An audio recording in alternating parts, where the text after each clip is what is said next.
সারা রাত মোবাইল টিপে সকাল ওইটা থেকে মোবাইলের মাঝে চার্জ নাই, মোবাইলের মাঝে চার্জ নাই। এবার মাইকিং চলে সকাল 8টা থেকে বিকাল 4টা পর্যন্ত কারেন্ট থাকবে না।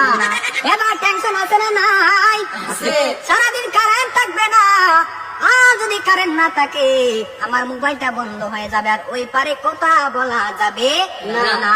এবার ওই পার থেকে রাগ করবে কি করবে না?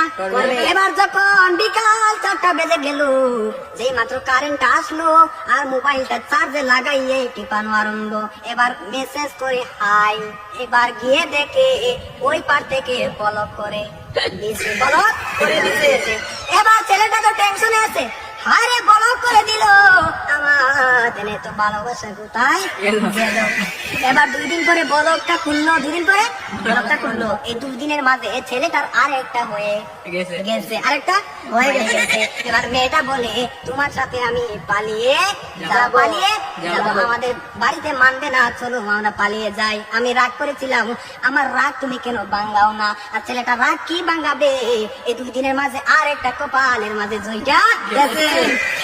ওই মেয়েটা বলে চলো আমরা পালিয়ে যাই, ছেলে বলে চলো। এবার ছেলেটা মনে মনে ভাবে তোমার একটা শিক্ষা দিতে হবে। এবার মেয়েটা সকালে স্টেশনের মাঝে গাড়ি গুটি লইয়া রেডি। এবার ছেলেটা তো আসে না, আর মেয়েটা বাড়িতে কি যাবে? বাড়ির মাঝে 3 হাত লম্বা একটা চিঠি দিয়া পাইছে। পাশের গ্রামের রফিক মিয়ার সাথে পালিয়ে যাবে, বাড়িতে চিঠি দিয়ে যায়। আমি আর বাড়িতে মাঝে কোনোদিন আসবো না, তার মহেকার না, আমি আর কোনোদিন বাড়ির মাঝে আসবো না। আমি চলে গেলাম পাশের গ্রামের রফিক মিয়ার সাথে। এবার রফিক মিয়া তো আসে না,